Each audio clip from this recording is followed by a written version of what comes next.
The possibility to reflect our world in theater is one of the great achievements of our society. Let's help to maintain this in times of crisis. The European Theatre Night on the 21st of November throughout the whole of Austria and online.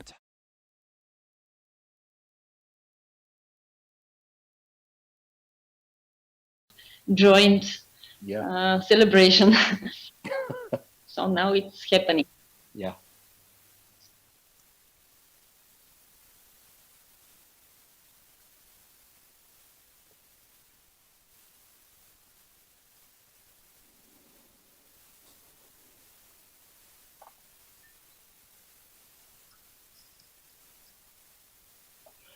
Okay, I think we can start now.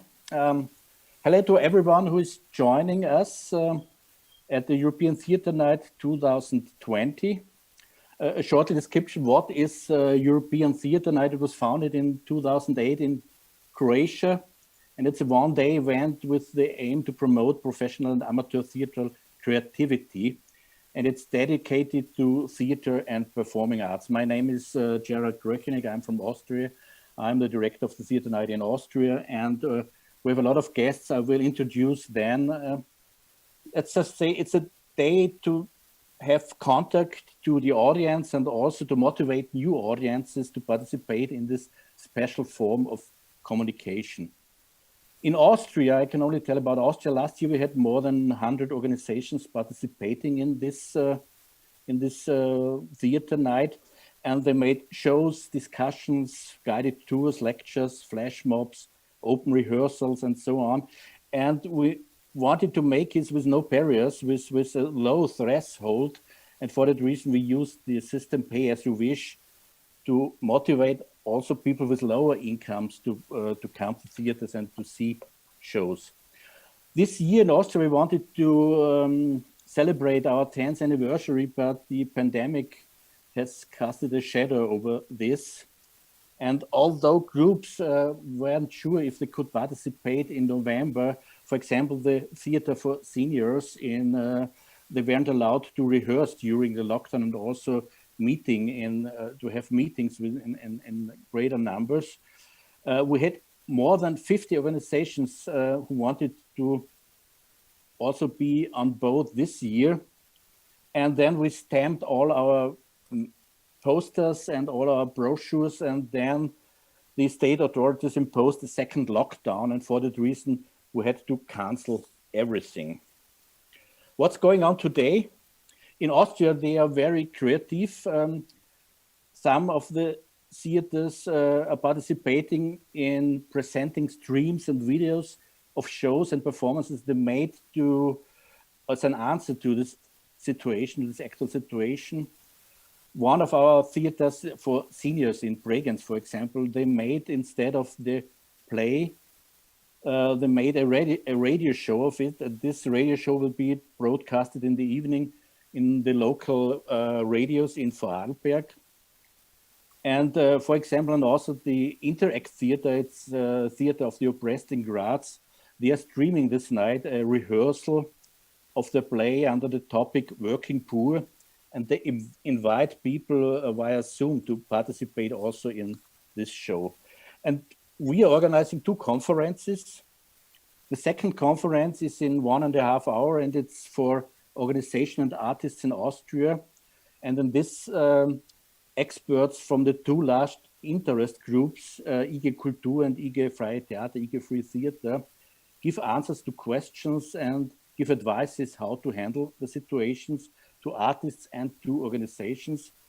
And this, in the first meeting, which is streamed in Austria and in other countries, we will give an overview what's going on in Europe, what is the situation in the various states who are participating, and what are the challenges and maybe some concepts for the future. We are streaming it because in times of international crisis, it may be of interest not only for us, the managers, but also for our partners in the organizations and for all the cultural activists all over the country to know and to see that they are not alone, and that they realize that this situation is an international challenge And also we want to show that we think in European dimensions and not only in national ones, like closing borders as an answer to international challenges. We invited colleagues of theater nights all over Europe, and where we don't know that theater night is taking place, we invited friends who worked with us. For all of you, great thank you yet that you're staying with us this Saturday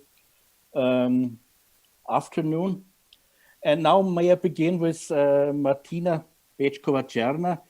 She's from the Art and Theatre Institute in Prague, and she's also responsible for the European Theatre Night in the Czech Republic.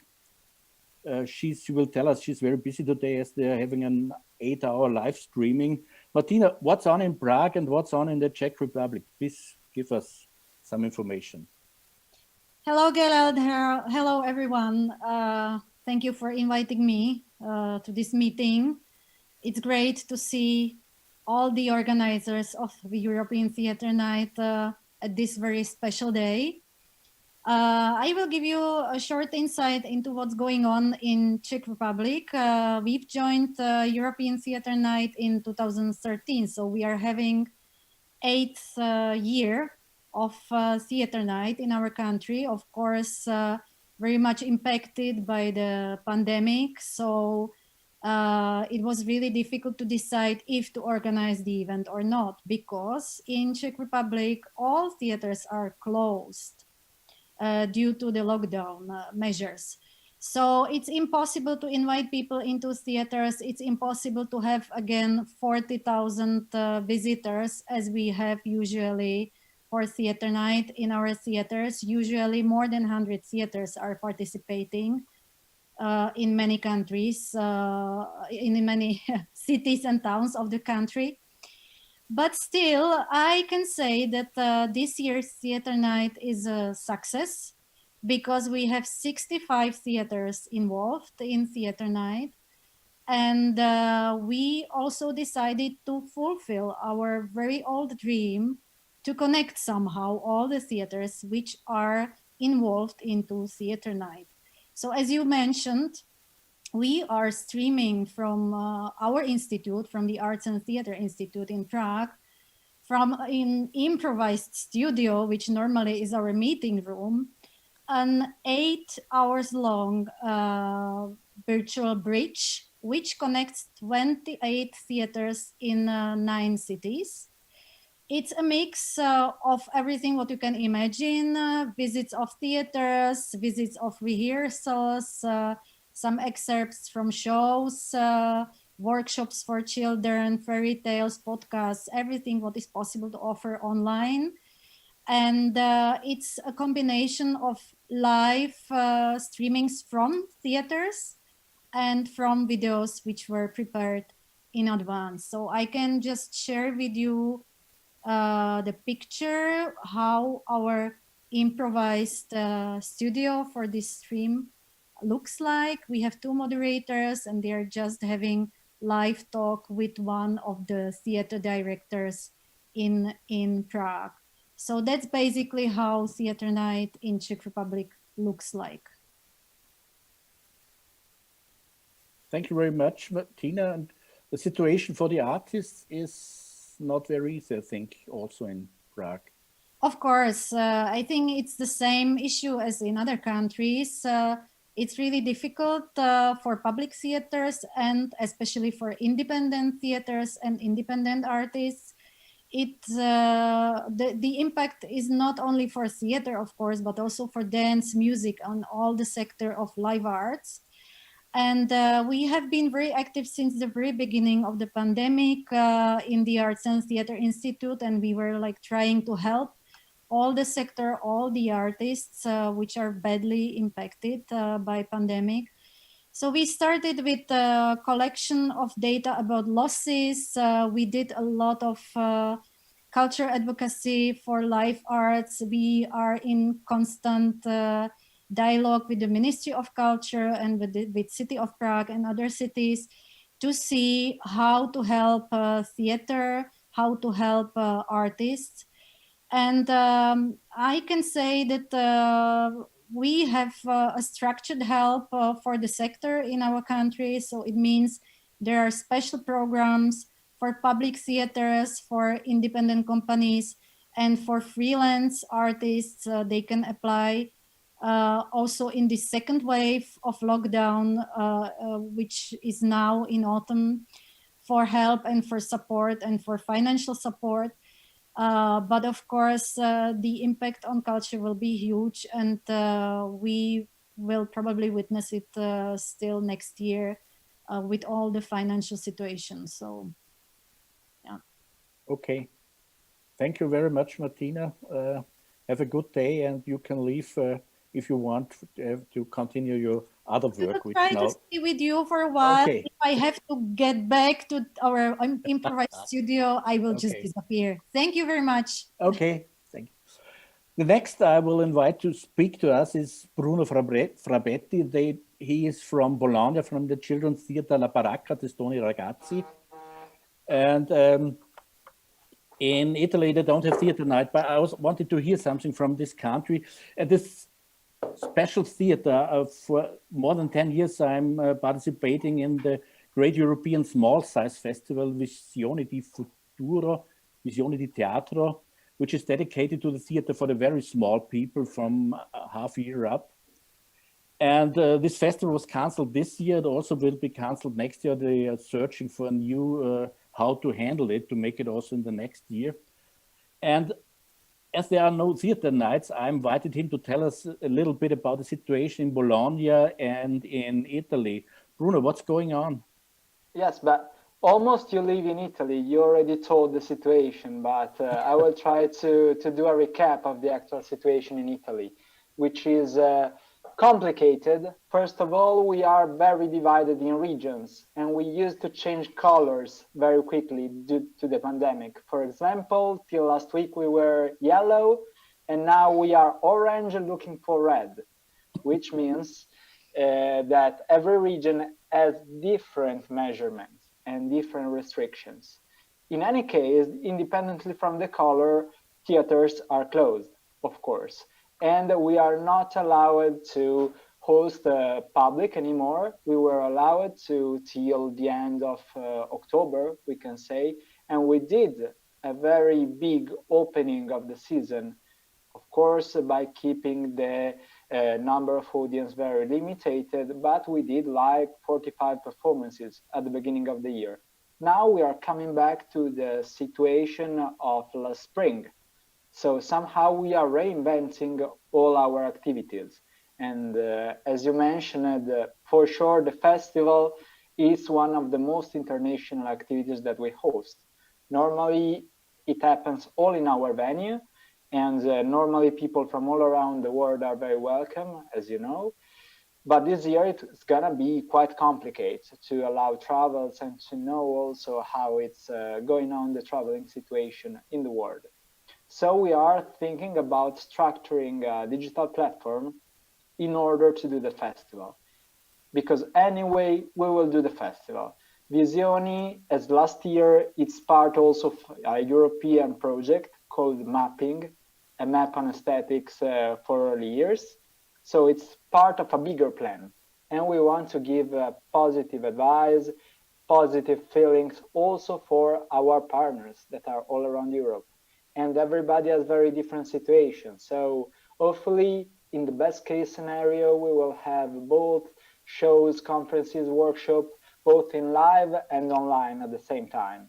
And to do that, we planned to move the festival from February to May, basically, hoping that in spring it will be possible to be open to at least one class per show. So also to school. We have a very good connection with the municipality of our city, Bologna, and that allows us to have a dialogue with the institutions. And we are not abandoned from the city. We receive funds, we hope to receive funds anyway, to plan activities during the year long, online eventually, and when possible also in presence. But for example, something very peculiar is that at the moment, we are hosting in the small garden around the theater a school that is very close to our theater.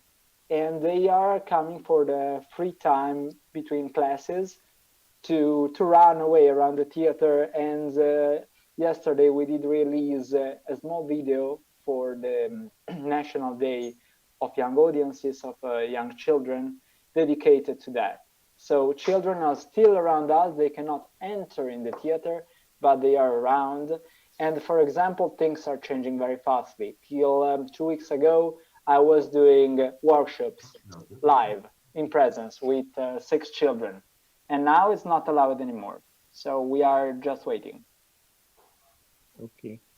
Only one question. When I'm at your festival, there are a lot of free groups who are coming from all over Italy to perform. What they are doing now, is this also different from the countries, if they get any help, or how can they survive? As I told you, it's very different region to region. Let's say that the Ministry of Culture didn't do a move for resolving the financial situation of the different theater. It depends on the connection that you have with the national law, with the Ministry of Culture, of course, but also with the region that you're living in. So it's very different situation per situation. I can tell you that there are very good situation between our partners, in the meaning that they are in dialogue like we are with the institutions, but also very bad situation, for example, more in the center, south of Italy, where having funds, having a dialogue with institution is harder. Okay. Anyway, it's not an easy situation at all. Okay, thank you very much, Bruno. Hoping to see you soon in Bologna, not only via Zoom meeting. Hello to Stefan Beermann from Germany. I'm very happy that you can join us. He was the last I asked, I think 3 days ago, because Germany doesn't have the theater nights, but I wanted to have, of this great European country, I wanted to have one to say how Germany is handling the situation and what's the situation for the free theater scene in Germany. Thank you for being with us, and just give us a little information. Yeah, hello to all of you.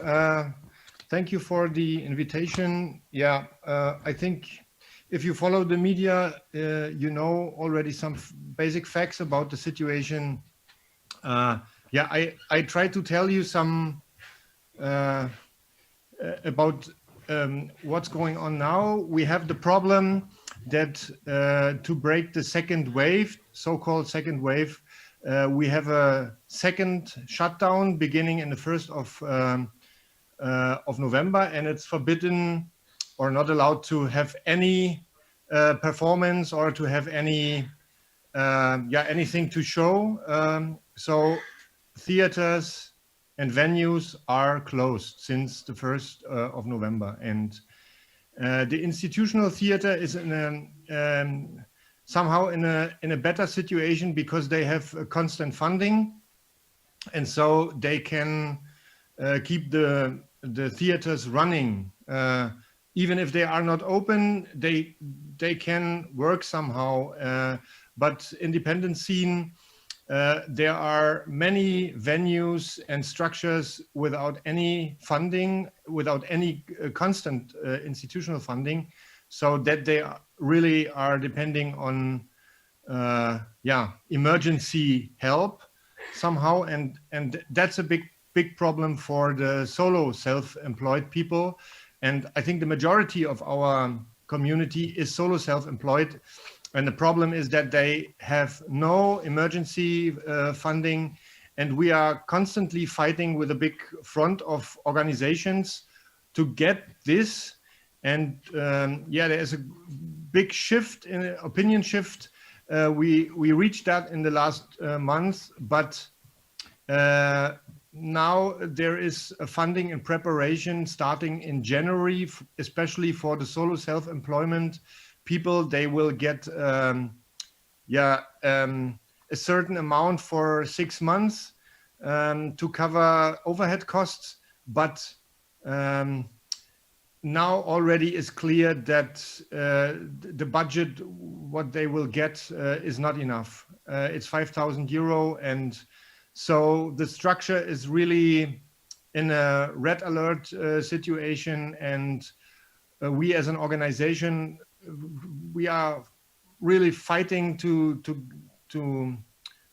get a better funding and a better help, but it's really a hard struggle because of politics is really not informed about how our independent scene is working. What do they need? And we constantly report to them, but I think as we can see, it's not enough. So I think that's one of the tasks we are working on the last years, to provide knowledge about how our scene is working. What do they need? What is the special need of these structures? And yeah, so that's our situation in the moment. And before we started into Corona, I think it was a very good situation, because the local funding, the budgets rised up in the last years, and we were in a good mood because the scene was more in the focus, and we had more people working in the independent scene and really interesting productions and festivals. So Corona is really a break of this development. So we really hope that it's over soon, but we are realistic, and we know it will have an impact until 22 minimum, and yeah, so we are very concerned as an association, and also to view to other structures in Europe. It's really, we see there are still worse situations, and so we try to practice international solidarity, but it's really not easy. We went out, maybe this is the last sentence, we went out from the European Theatre Forum, and it was on one hand hopefully because the Commission joined this meeting, but on the other hand we see the subsidiarity principle is very dominant, and that means they are not really responsible to make the situation better. So it's a long way to put EU level in charge to make social matters better for the scene. And so there is not much help from EU Commission at the moment, but we see international solidarity, and what we can do now is to provide information about what's going on in our independent scene. Maybe so far. Okay. Stefan, thank you very much for this. I have forgotten you are one of the managers of the German Association of Independent Performing Arts. And I will tell you, I will leave on our homepage all the addresses of the participating people. And if you want to get in contact with each other, you can do it then. Cool. Thank you very much. Best wishes to Germany, and let's going on. Okay, the next is Katarina Milanova from Bulgaria, from Sofia. And I have to be honest, it's one of the countries I don't little about what's going on in the theater scene there. And for that reason, I'm very, very happy that you be part of us today. And you're also you're from the Arts Project Foundation in Sofia, and you're also the responsible for the European Theater Night in Bulgaria. And can you tell us about your situation? Can you perform today, or what are you doing? Yeah, hello everyone. Thank you, Gerald, for organizing this meeting. So the current situation in Bulgaria is not much different from what the other European countries are experiencing right now. Similar to the Czech Republic, we also now have many shows which are online. But overall, our theaters are not closed. They're operating with 30% of their capacity. But unfortunately, due to, for example, an actor is being sick. The performances, the shows are cancelled. So it is really very dynamic. Even those people who would like to go to watch live performance, they should really check first if the show is not cancelled. And even now, because we also have a studio where we have invited online different actors, directors, and people from the culture and theater sphere. They share that probably it is really better if the theaters are closed, just because it is very difficult for the people from the theaters to operate in such situation. Here, really, the number of infection has increased dramatically, but still we are not in a lockdown. The measures have not been changed since the autumn, and we don't see, let's say, some kind of a improvement. And this is really becoming very difficult. From the other hand, you have the freedom to go to a theater, for example, but from the next part, you cannot enjoy it because you're feeling afraid. But talking about the theaters night, what we are doing, we have a lot of online performances. It is good that there are a lot of people who are joining. We have some data that we can share later on. But for example, only for one of the morning shows, we had 1,200 people, which is really very, very good result for Bulgaria. And we hope that in a way, even though the theater is a live art and it gives totally different experience when it's watched live, the online version of it is really something that people could enjoy it and somehow be part of the theater night. Oh. Thank you very much from Bulgaria to hear. You're making great program also today. That's great to hear. Next, I want to invite Susana Ulichianska. I hope I said it well.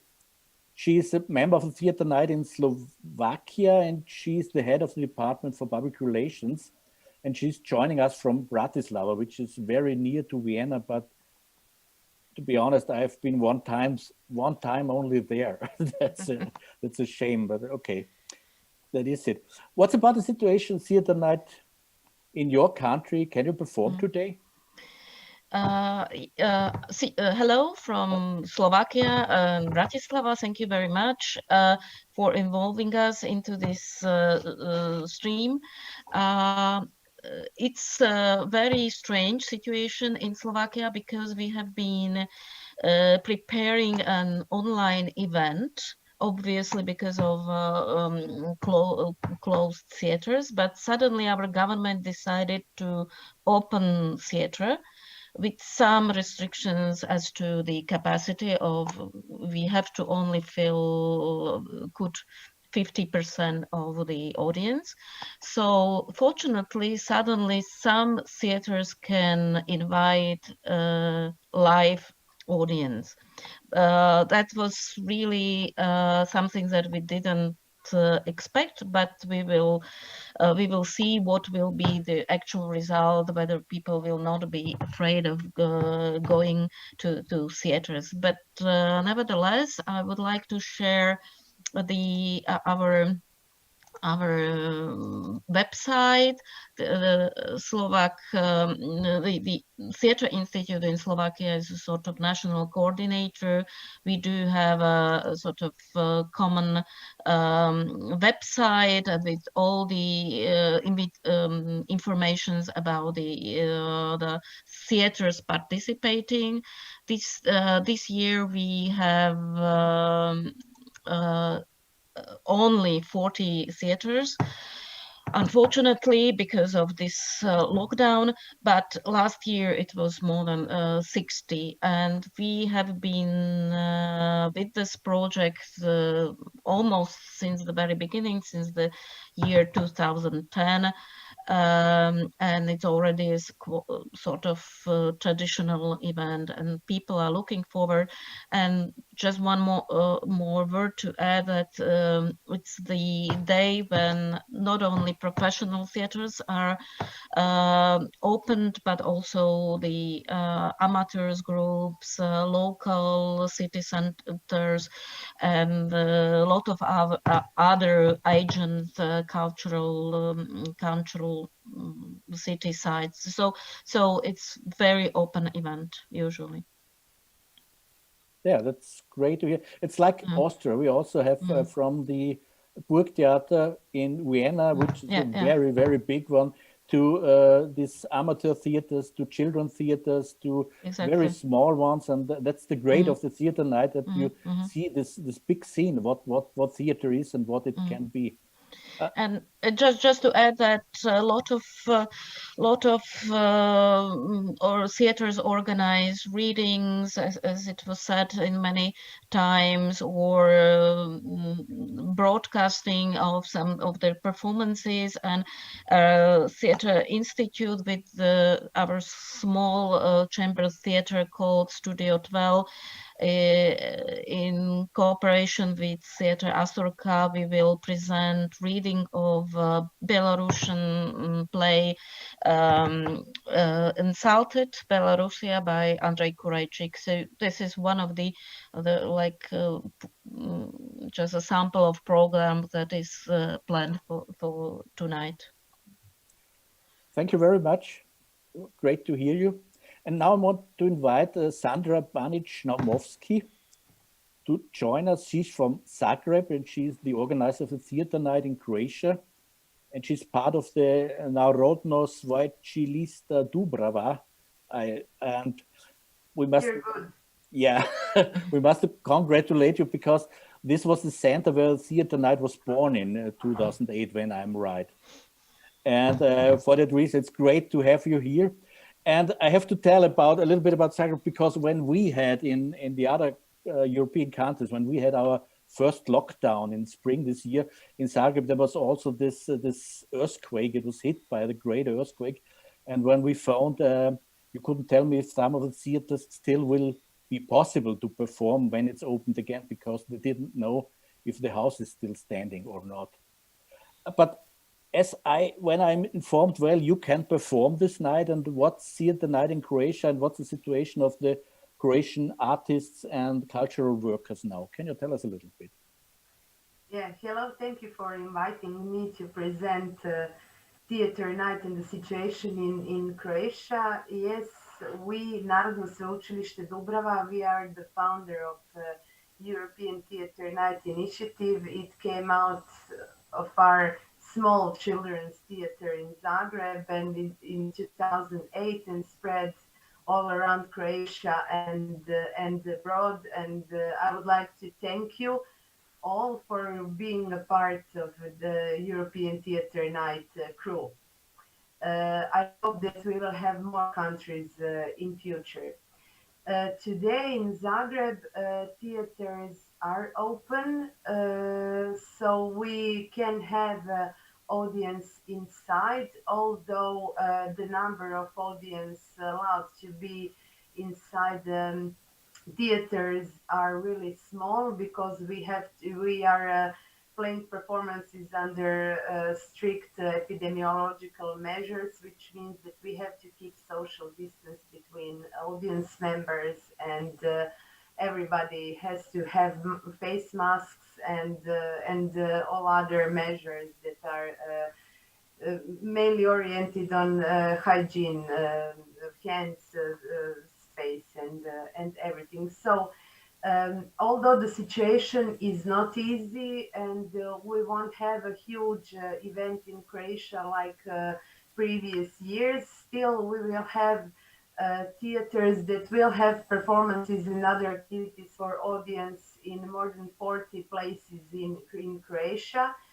but we will also have online activities for that we prepared, and we will stream performances that are also played live, and also theaters that from many reasons cannot be alive with audience will show their videos of their performances and workshops and so on. So wish us luck. I hope that tonight everything will go well. Actually, I know that everything will go well because we are prepared, and that's it about European Theatre Night in Croatia. All informations are on our Croatian website, so all the list of all theatres involved in all cities and small places in Croatia. About the general situation, yes, not only the pandemic, but also the earthquake that hit Zagreb in March was really a hard thing this year for our theaters. Some of them were damaged. Up to now, most of the theaters can have performances inside the buildings. The damages is repaired. Still, some of them are waiting. So few theaters that were hit really hard, they're still not able to perform in their places, but they're performing in other theaters in collaboration with other theaters. Their actors are playing. The global situation, of course, like in the whole world, it's not perfect. In Croatia also we are struggling because less audience, of course, brings less money to the theaters, and but we have support from our Ministry of Culture and Media that is mostly targeted to the independent scene because they don't have a really stable incomes. So up to now, we are still handling somehow, and at the moment, it doesn't look like a bad situation here. So you see the sun in my in my picture. So I hope the sun is coming. Okay. We'll do our best that it will come. Yeah. I promise you. Thank you very much for joining us. As next, I want to ask Yvonne Gimpel. She's the director of the IG Kultur Österreich in Austria. And as we are sharing our offices, I know the last half year she was involved in the situation day and night because IG Kultur has some 100 organizations as members, and they always wanted to know what's new. And as these directives are changing from week to week, which coming from the government, she always had to look what's going on. And she will tell us a little bit about the Austrian situation now. I know it's changing also from day to day. Yvonne, thank you very much that you are joining us, and please tell us a little bit. Hello and good afternoon. Thank you for the invitation, having this rare possibility to get in touch and really have an exchange over the borders. And listening to you, we have so much in common, so many similarities, even though every country, every nation, and sometimes even the provinces make solutions by their own, but it's some general themes which we can witness everywhere. And as Gerald said in the beginning, we are right now not in the office. We are in our second, now called hard lockdown. We had a soft lockdown, now it's the hard lockdown, which basically means nothing is possible. So every cultural venue, every shop, except like what's really necessary for everyday needs, is closed. No possibility for any kind of events until the 6th of December.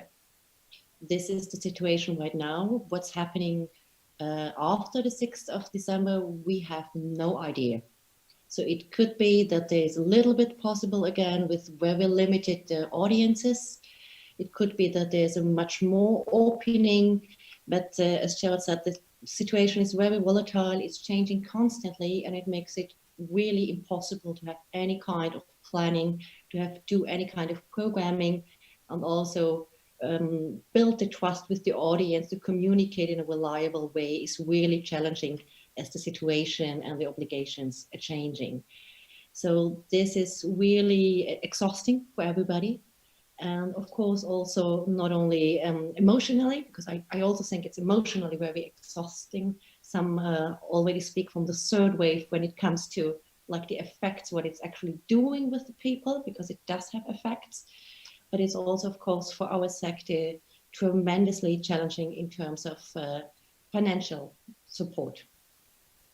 And there we have witnessed a development, which I heard was quite similar in a lot of other countries as well, that the situation, especially of the arts and culture, and here especially the independent actors and the freelancers, was very long ignored. So it really took a couple of months until special support measures were set up. What I think is very important, and Stefan also mentioned it from Germany, that it acted like I would say a moment of truth, because it brought to the forefront many pre-existing challenges and problems we did have in the sector. And it also brought to the forefront that the policy level is not really acquainted and doesn't really know how the sector is actually working in practice, how working conditions are, how programming, if you have a festival and so on, does work in practice. So that was kind of a moment of truth. And what's right now really very key for us is that we not only talk about kind of refinancing, so like just investing to save the sector from collapsing, but also take this kind of lessons to rethink the cultural policy, and not only look at the short-term consequences, but also think ahead, because this is changing, I think, for a lot of people, the way they are thinking about their own work, not only from one production to the next production, but maybe more in a kind of process orientation. And also in terms of how institutions or big houses cooperate or do not cooperate with independent companies and actors, how their contracts look like. And also in terms of digital. For many, it was like kind of a hard push to explore digital possibilities. And I think most of us agree that digital is not the same. We need social interactions. It's something different. But on the other hand, digital, it opens possibilities to have a completely different audience, which is not limited to your surroundings, which could be potentially global, and also kind of stimulate really new forms of creating and having an engagement with your audience. And I think these are topics which could bring some kind of, I would not call it positive, but like kind of a more sustainable effect of the crisis, which will keep us busy for the next months. And I don't dare to make any predictions what's going to happen. Thank you very much, Yvonne. Yeah, in the next months I will talk about the next years, I think, because my question is what will happen if the governments make the austerity programs when they want to bring back the money they had to spend now. And I'm 40 years working in culture, and I know the culture is always the first where you cut money from. And okay, but we will stay together to find solutions. And the next is thank you to Jonathan Goodacre from London. He's a senior consultant of the Audience Agency in London, and he's an expert of scientific research with cultural audiences. We know each other from this Creative Europe project asset. It's called Audience Segmentation System for European Theaters. It's a research for some European countries. And we will speak about it later because you also had some questions about Theatre Night and what is Theatre Night, what can it bring? But first of all, you have also a pandemic, which is very hard, and you have the Brexit in front of you. You're a very, very poor one, I think. Yes, if it's not one disaster, it's another. Yeah. But yes. Tell us, first I want a little about the situation in England with the artists and the theaters, and then a little bit about this research you made about Theatre Night. Sure. Yeah, so guten Tag. Hello, everyone. Really nice to be here. And in fact, the European Theatre Night is something that doesn't actually happen in the UK. There are some similar initiatives. There's one in Northern Ireland, and also in the Republic of Ireland there is a similar sort of thing, but we don't have it in this country, and I think it's a shame because I think as some of the research and some of the great initiatives that we've seen have shown, that there is some really great benefits to it, but we can come to that later when we have a look at some of the research.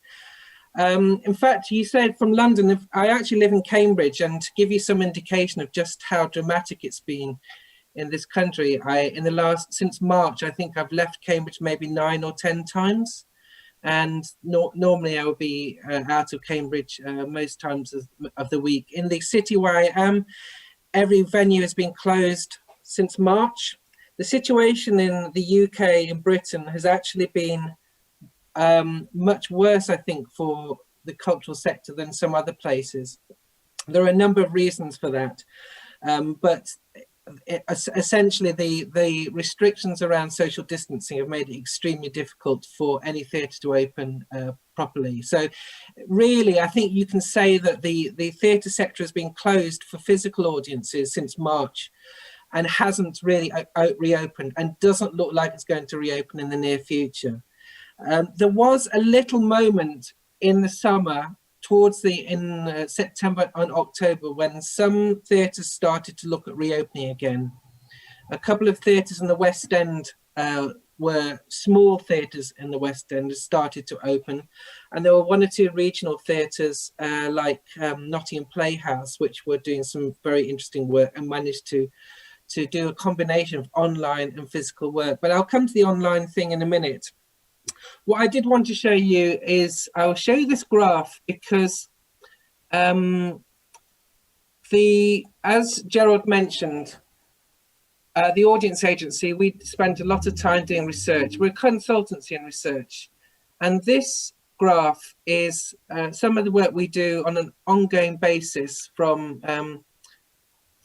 year to year. It's a system called Audience Finder, and basically there are around about 800 cultural organisations, not just theatre, but cultural organisations on this system, and they contribute data through their box office systems. So this actually is a graph that we produced of the ticketing income of all those cultural venues year on year. So you can see it goes from 2017 to 2019, 3 years, and you can see those, you can see very constant pattern of ticketing income by week throughout the whole year for the last 3 years. And at the bottom you have the orange line, this rather dramatic line, which is 2020. So you can see that I think in about week 12 of the year, somewhere around about the middle of March, the ticketing income drops off a cliff. And one of the issues I think we have in Britain compared with some other places in Europe is that quite a large part of the theatre economy and cultural economy in general is based on what we call earned income, i.e. ticketing income and other subsidiary incomes like hospitality and those sorts of things. So there are high subsidies in Britain, but it does mean that a lot of the performing arts centres, because they're so reliant on the ticketing income, just basically were in a situation of complete financial chaos. And you'll see on the right hand side this very interesting phenomenon. It's a little bit of a UK phenomenon, a little bit of theatre education for everyone. Those of you who do not know the extraordinary British tradition of the pantomime, many of you will know the pantomime because you're theatre people, but pantomime is this very strange Christmas show that happens in the UK in many theatres throughout Christmas time, December and January. And basically it's a show based on some old traditions Actually comes from some originally from some original Italian theatre traditions, but it's women dressing up as men and men dressing up as women. There's lots of sayings. It's for children, but you'll see the point of this graph is that actually a huge amount of the income for theatres and cultural venues comes at that Christmas period, and this year most theatres are closed at Christmas. There's just no way they can do these, because one of the things that also happens, of course, as you know, is that you need to plan these things. So people actually start buying their tickets for the pantomime much early in the year. February, March, April, people start buying their tickets. Of course, people plan these productions quite a long way ahead with the writing, with the production, with the actors, so it got to a point in round about July, August, where people said, well, we can't be sure, so we're going to have to cancel it. So there was a really dramatic effect in this country. And I think, like others have said, the knock-on effect to freelancers and self-employed people was also problematic. In the theatre economy, for example, in the West End theatre economy is hugely based on freelancers. They're all closed. You cannot go and see Les Miserables. You cannot go see Phantom of the Opera. They've been closed for months and months and months, and they don't look like they're opening for a while. So those people are out of a job. There have been stories on the news of them working in supermarkets and those sorts of things, very highly talented lighting designers and that sort of thing. So what did happen was, partly as a result of some advocacy, like that graph that I've just shown, where we were showing this to the Culture Ministry and the Arts Council of England, saying, look at this. And because of pressure from quite high profile artists, theatre people as well, the government, the UK government, in an almost unprecedented way, decided to put in quite a large amount of funding, emergency funding, £1.5 million, so 1.7 million euros into the economy, all to be spent by March 2021. And for many, many organisations, it was a complete saviour, and actually a lot of it devolved to other sectors as well. So that has been good, but most of that was only allocated about a month ago. So many organisations have made staff redundant. Some venues are closed, not to reopen at all. So that has been kind of quite dramatic. The other thing I want to say before we kind of move on to thinking about the theatre night itself is that one thing that has happened in the UK is a number of theatres have done well at presenting work digitally and online. This is partly because some places, for example, the National Theatre, already did quite a lot of that sort of work. So they had this program called NT Live, which was a program whereby the productions are shown in cinemas around the country. It's part of the effort to make it more of a national theatre than a London theatre. And so during lockdown, I've written just down, they had an enormous number of people engage with National Theatre. They had 16 productions with 15 million views, 15 million tickets sold to 9 million different people. And not just in Britain, of course, but around the world, right around the world, 173 countries. So there were some really interesting things that happened there, that lots of people discovered theatre for the first time. I mean, really, they discovered theatre for the first time and were amazed by it. And there are lots of great stories about people being completely converted to the idea of theatre, and also made the National Theatre quite international. It really put the kind of the brand outside of the country. Not just the National Theatre, there've been other big organisations as well. But I want to point out one important thing here, which some of you have already talked about. Yvonne was just talking about this just now. The actual productions put on by the National Theatre were free. You didn't have to pay anything to attend to, which is partly why they managed to get 15 million views. It's free. But of course, that is unsustainable in any sort of length of time. What they did do was they had a donation scheme whereby you could donate something, but the donations they got were nowhere near nowhere near the income they would have generated from those ticket sales. And whilst most people think, oh, it's the National Theatre and they're highly subsidised and all the rest of it, you know, there's no way they can continue to do that for a long time. So there is a real challenge for theatres, if they're going to do online performances in the longer term, to consider the income generating aspect of it. Because unless you're fully subsidised and can do it because you're subsidised, you've got to earn some income. It is a consideration, and there's an audience consideration here, because once people start to have it for free, they sort of expect it to be free, and that's quite tricky then to change the habit. Even though people spend quite a lot of money on Netflix and Amazon Prime every month, from I don't want it, it's 7 or 8 euros a month or something to do that. And, you know, you could easily have something like that in the theatre world. I think the quality is as good, or if not better, in terms of some of those things. So that's a really serious consideration I think we all need to consider going forward. We can't hear you, Gerald, you're on mute. Thanks. And only some words about theatre night. What Yeah. the results of your? Sure. Okay, so we've been involved in some of the countries, 4 of the countries here: Prague, Zagreb, Sofia, and Vienna, in some theatre research. And last year, during last year's theatre night in 2019, we did some quite good research across those 4 countries.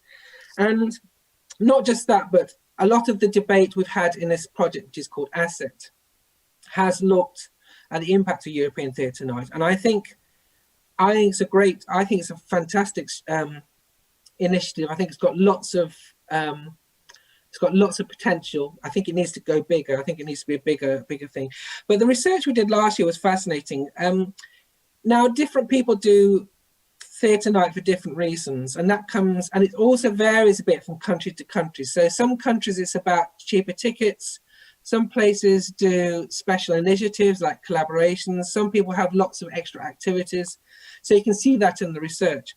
One thing that I think comes through clearly is that we ask people if they've been to the theatre before, if the people who attended theatre night, and and if they've attended that theatre before, which is an important question, by the way. So we found that last year, 53%, about half, had been to that theatre venue before, half, in the last 12 months.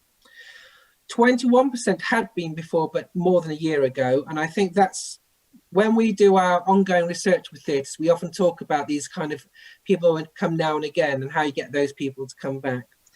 Then I think this is the interesting statistic. 23% had not, for them, it was the first time in that venue, in that theatre. So about a quarter of the people coming to theatre night across all those places had not been to theatre in that venue before. They had been to other theatre, but not in that venue.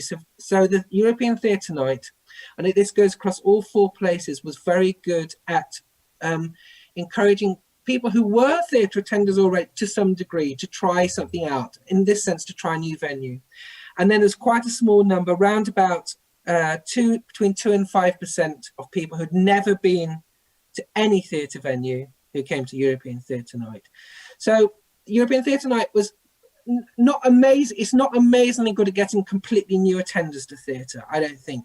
It does to some degree, but what it does do is it makes people try out different things, which is one of those ideas of audience development that's often talked about. It helps people to try out something they might not have done before, a different place, different sort of play, different sort of drama, different experience, etc., etc. The other quick statistic I'll tell you about is we ask people, why are you visiting? The top reason, 38%, was to enjoy the atmosphere. And the second highest was because theatre night is a big event. I think that's quite interesting, because what that's about is audiences feeling they're part of something. It's part of a little day, festival, piece of excitement.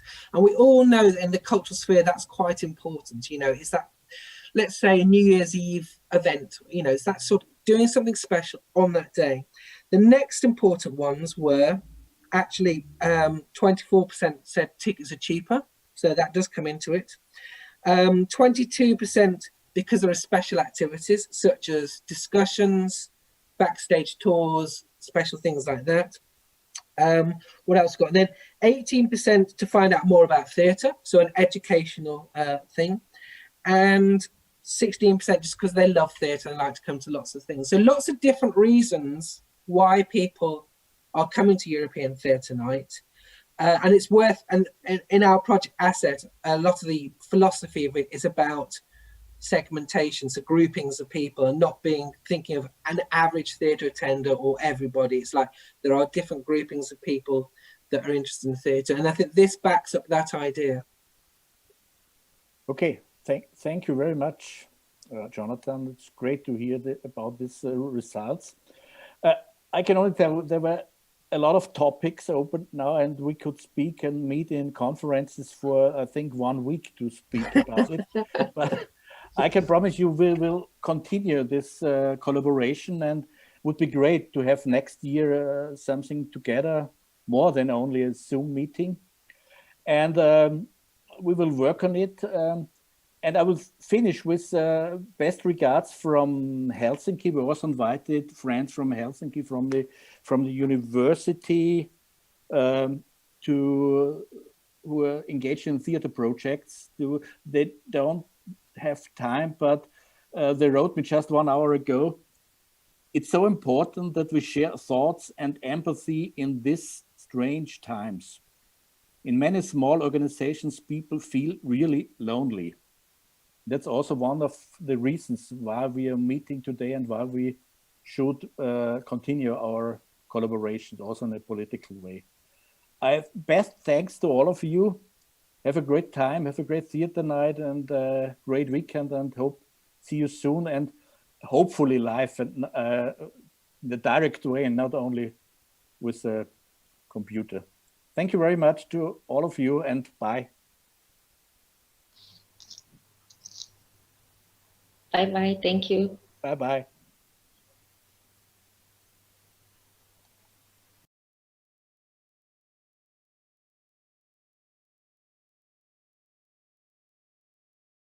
The possibility to reflect our world in theater is one of the great achievements of our society.